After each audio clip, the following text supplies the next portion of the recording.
Copyright Matt Pendleton. Matt Pendleton / Gainesville Sun If Florida head coach Billy Napier, L., hopes to get the Gators program ascending again. He needs talented quarterback Anthony Richardson, 15, to be healthy and the best version of himself. During the 12-year Steve Spurrier era at Florida, the Gators feasted almost entirely on a dozen season-opening cupcakes, rolling over them by an average score of 47-16. A similar rent-a-victim scheduling philosophy applied at UF to begin every year until Jim McElwain's last season in 2017. That's when Florida agreed to face no. 11th-ranked Michigan at Cowboys Stadium, one of the few times in program history that it dared to go up against a nationally prominent team right out of the gate. The Gators' offense sputtered in a 33-17 loss. In Dan Mullen's 4 seasons, Florida went cupcake, Charleston Southern, Miami and Orlando, at Ole Miss and cupcake, Florida Atlantic. Thankfully, starting with a highly anticipated home meeting Saturday against no. 7th-ranked Utah to begin the Billy Napier era, the Gators will refrain from a season-opening pastry for the foreseeable future. With the possible exception of South Florida at home in 2025 and at Cal in 2027, all of UF's openers for the next decade, unless the Gators add an earlier opponent, are against Power 5 teams not considered gimme putts.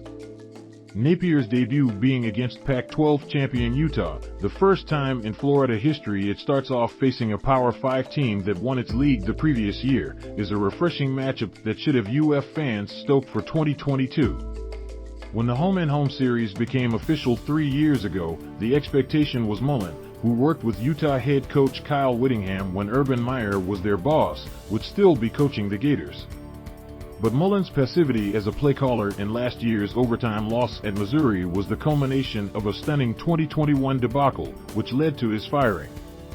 So now Florida and its passionate fan base, starving to reclaim a place among the national elite, gets to see how Napier will capitalize on the opportunity of landing one of the top 10 jobs in college football. Since realistic expectations are likely no better than 8-4 this year, and the Napier honeymoon got off to a good start in recruiting, why not play a formidable opponent like Utah? Knocking off a top 10 team would be a huge confidence builder, and if it's a bad outcome, at least Napier has given the program a stern early test for the fairly demanding path that lies ahead. What, you think 90,000 screaming fans would be showing up Saturday night at the Swamp if the Gators were playing Duquesne or Bethune-Cookman? UF needs greatness from Richardson Utah is probably the strongest season-opening opponent for Florida since the Gators got spanked 31-4 by eventual national champion Miami at the Orange Bowl in 1987. That game ended an annual series for the next 15 years as UF used suspect excuses to stop playing the Canes. The Utes under Willingham have 6 double-digit win seasons in 17 years, going 11-4 in bowl games over that span. Utah is coming off a heartbreaking 48-45 Rose Bowl loss to Ohio State, and most of its prolific offense is returning, led by quarterback Cameron Rising and productive, 238-pound running back Tavion Thomas, 1,108 yards rushing, 21 TDs last year. You can't ask for a much sterner challenge for Florida's maligned defense, which was 85th against the run, 163.9 yards, and tied for 112th in takeaways, 12 in 2021.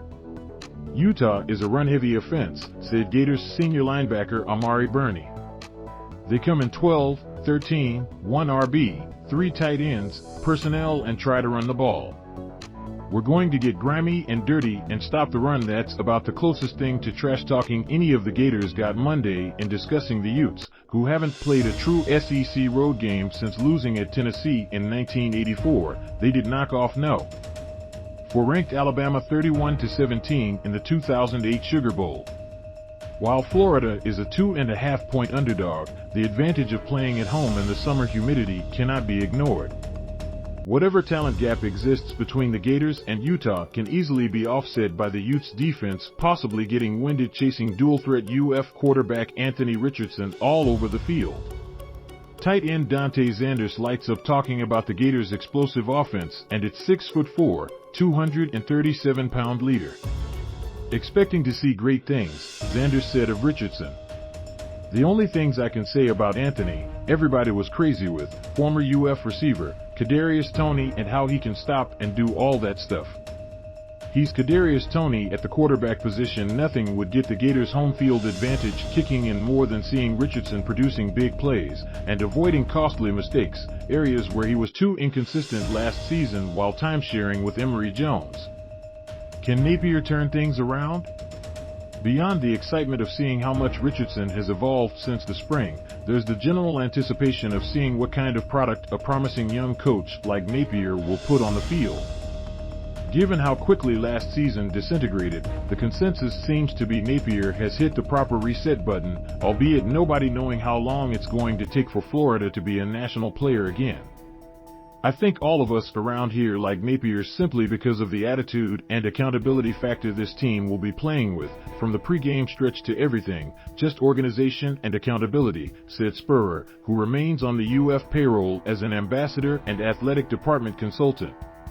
I don't think we'll see Anthony Richardson doing backflips before the game. We're serious, so just let everybody be accountable for their assignment. Napier is all about self-discipline and maintaining focus. If the Gators can consistently adopt those traits, maybe they won't be losing games over somebody throwing a shoe in game-deciding moments, or racking up 15 penalties and losing at Kentucky for the first time since the Reagan administration.